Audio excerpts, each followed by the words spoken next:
IPL Indian premier লিগে prize money হচ্ছে 20 কোটি টাকা, অর্থাৎ যে টিমটি উইনার হবে তাকে 20 কোটি টাকা দেওয়া হবে। তাহলে কি 20 কোটি টাকায় একটা টিমের জন্য মেইন টার্গেট?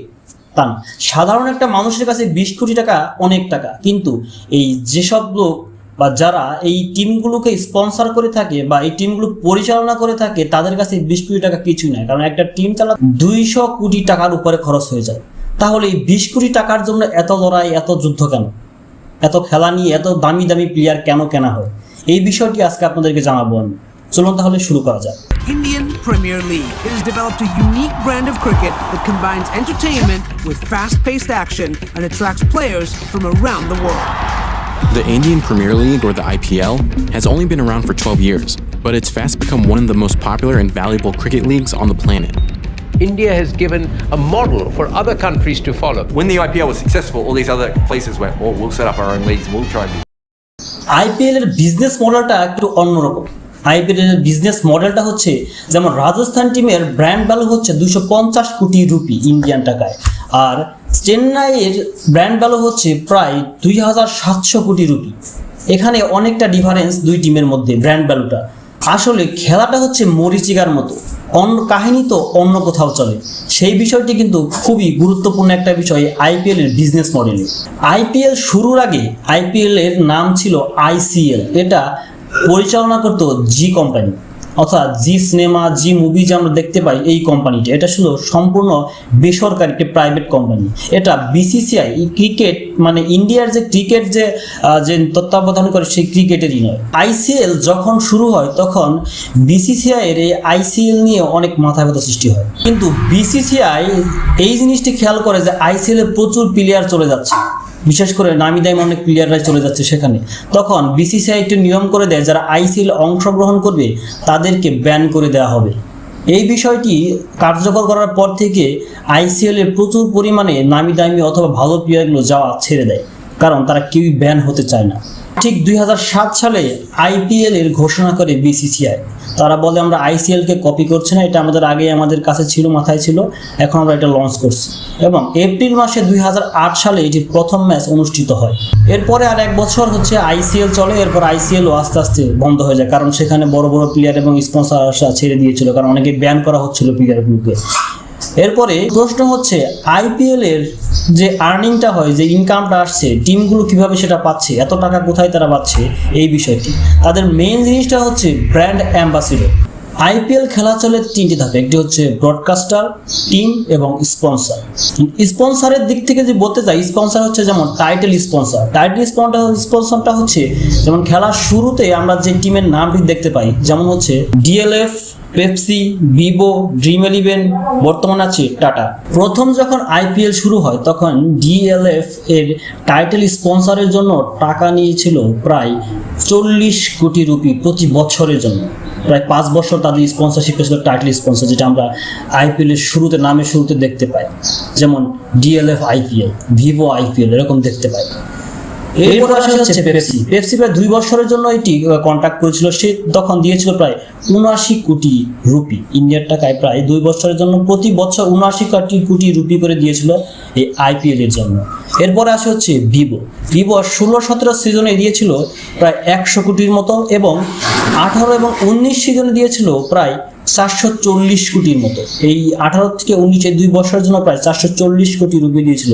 সেহেতু এখানে একটা জিনিস খেয়াল করবেন, ভিভো সবচাইতে বেশি টাকা দেয় এই টাইটেল স্পন্সরের জন্য, যদিও এটি চাইনিজ কোম্পানি, যার কারণে চাইনিজ কোম্পানির দিকে সবাই একটা টান থাকে যদি এদেরকে স্পন্সর আনা যায়। এবং তারপরে আবার ভিভো ফেরত আসে প্রায় 440 কোটি রুপি সেই স্পন্সরশিপ নিয়ে। কিন্তু বর্তমান গত বছর এবং এবছরও টাটা হচ্ছে এটার টাইটেল স্পন্সর হিসেবে আছে, সে দিয়েছে প্রায় 330 কোটি রুপি, যেখানে ভিভোর তুলনায় এটা খুবই কম। এখন এই টাইটেল স্পন্সরশিপের যে টাকাটা পাওয়া হয়, সেই টাকার 50% চলে যায় বিসিসিআইয়ের কাছে এবং 50% চলে যায় টিম ম্যানেজমেন্টের কাছে, যে টিমের ওনারটি আছে বা পুরো টিমের কাছে এই টাকাটি চলে যায় হচ্ছে টাইটেল স্পন্সরের জন্য। পরে আসে ব্র্যান্ড স্পন্সর হচ্ছে যেমন টাইম আউটের সময় আপনাকে দেখানো হয় সিএ টায়ার, এর একটা অ্যাড দেওয়া হয়, সেটা হচ্ছে সিআইএ টাইম আউট, এরকম যেটা হচ্ছে এটা ব্র্যান্ড স্পন্সর। এছাড়াও আছে আপনার পাওয়ার প্লেতে বিভিন্ন স্পন্সর দেখানো হয়, অন্যান্য বিভিন্ন বিষয়ের সময় আপনার যে স্পন্সরটি দেখানো এটা হচ্ছে ব্র্যান্ড স্পন্সর। অথবা মাঠের মধ্যে আপনি দেখতে পারেন বিভিন্ন ধরনের লেখা থাকে, এটা হচ্ছে ব্র্যান্ড স্পন্সর হিসেবে বলা হয় এদেরকে। ব্র্যান্ড স্পন্সরের ক্ষেত্রে প্রায় প্রত্যেকটা স্পন্সরকে খরচ করতে হয় প্রায় 30 কোটি রুপি, ইন্ডিয়ান টাকায় 30 কোটি রুপি আপনার খরচ করতে হয় ব্র্যান্ড স্পন্সরের জন্য। এরপর আসে ব্রডকাস্টার স্পন্সর, ব্রডকাস্ট করে থাকবে বিভিন্ন চ্যানেলগুলোতে সেই স্পন্সরগুলোতে দেখতে চাই সর্বপ্রথম স্পন্সরশিপ নিয়েছিল হচ্ছে সনি এন্টারটেইনমেন্ট। এই স্পন্সরশিপের জন্য সনি এন্টারটেইনমেন্ট তাদেরকে দিয়েছিল প্রায় 420 কোটি রুপি। এরপর আসে স্টার স্পোর্টস এসে প্রায় 16,400 কোটি টাকার স্পন্সরশিপ নেয়। আর এখন যদি বলি যে আসলে এই চ্যানেলগুলোর আয়টা তাহলে কি, তারা এত টাকা দিয়ে স্পন্সরশিপ নিচ্ছে, তারা কোথায় টাকা পাবে? আর এইদের কাজ হচ্ছে যখন আপনার আইপিএল খেলাটি চলবে বিভিন্ন সময় অ্যাড যে দেখানো হয় খেলার মাঝখানে অথবা ওভার হলে বা বিভিন্ন সময় টাইম আউটের সময় যে অ্যাডগুলো দেখানো হয় সেখান থেকে হচ্ছে তাদের মেইন ইনকাম। আপনি যদি এখন বর্তমান সময় টেনিস স্পোর্টসে যদি একটা অথবা স্টার স্পোর্টসে একটা অ্যাড দিতে চান, আইপিএল যে চ্যানেলে চলছে সেই চ্যানেলে অ্যাড দিতে চাইলে আপনাকে প্রতি 10 সেকেন্ডের জন্য খরচ করতে হবে প্রায় 15 লক্ষ টাকা। আর ব্রডকাস্টার স্পন্সরশিপ থেকে যে টাকাটা পাচ্ছে বিসিসিআই, তার 50% চলে যাচ্ছে বিসিসিআইয়ের কাছে এবং বাকি 50% চলে যায় টিমের কাছে। এখন প্রশ্ন আসতে পারে তাহলে টিমের আর বেনিফিটটা কি? এই টাকায় তো আর টিম চলছে না, তাহলে টিমের বেনিফিটটা আর কোথায় আছে? সেটা হচ্ছে তাদের আর্নিংটা আর কোথায় থেকে। একটা টিম পরিচালনা করতে শেষ পর্যন্ত প্রায় 200 কোটি রুপির মতো খরচ হচ্ছে, বাকি টাকা অবশ্যই অন্য কোনো খাত থেকে অবশ্যই আসতে হবে। সেই টাকাটা কোথা থেকে আসে? তাদের মধ্যে আসে যেমন হচ্ছে আপনার স্পন্সরশিপ আছে, টিম স্পন্সরশিপে যেমন 10টা ব্র্যান্ড স্পন্সর নেওয়া হয়, তার মধ্যে 6টি থাকে আপনার জার্সিতে, 2টি থাকে প্যান্টে আর 2টি থাকে মাথার ক্যাপে। এটা হচ্ছে ব্র্যান্ড স্পন্সরশিপ ওই টিমের জন্য। জার্সিতে বিভিন্ন জায়গায় নাম লেখা দেখা যায়, জার্সি বলেন, ক্যাপ বলেন, প্যান্টে বলেন, সব জায়গাতেই বিভিন্ন কোম্পানির লোগো সম্মিলিত দেখা যায়। সেটা হচ্ছে তাদের টিম ব্র্যান্ড স্পন্সর যেটাকে বলি আমরা, সেখান থেকে এটা হিউজ পরিমাণে একটা অর্থ তারা পেয়ে থাকে। এরপর আসে টিকিট থেকে। যে স্টেডিয়ামে খেলা হচ্ছে সেই স্টেডিয়ামে যে পরিমাণ লোক খেলা দেখবে সেখান থেকে যে পরিমাণ আয় হবে তার 80% পাবে যে টিমটির মাঠে খেলা হচ্ছে, মানে হোম গ্রাউন্ডে যে খেলা হচ্ছে। যেমন মুম্বাইয়ের মাঠে খেলা হলে সেখানে প্রায় 80% পাবে মুম্বাই টিম এবং 20% পাবে হচ্ছে ওই মাঠের যে পরিচালনা কমিটি আছে তারা, সেখানকার যারা কমিশন আছে, যে মাঠ পরিচালনা কমিশন যারা আছে তারা পাবে হচ্ছে 20%, আর 80% পাবে যে টিমের মাঠে খেলা হবে, যার হোম গ্রাউন্ডে খেলা হচ্ছে সে। এটাও কিন্তু অনেকটা বেনিফিট আসে সেখান থেকে, কারণ সেখানে আপনি খেলা দেখতে গেলে প্রত্যেকটা জিনিসের দাম থাকে বেশি, সেহেতু সেখান থেকে খুব ভালো একটা পরিমাণ আয় হয় আইপিএল।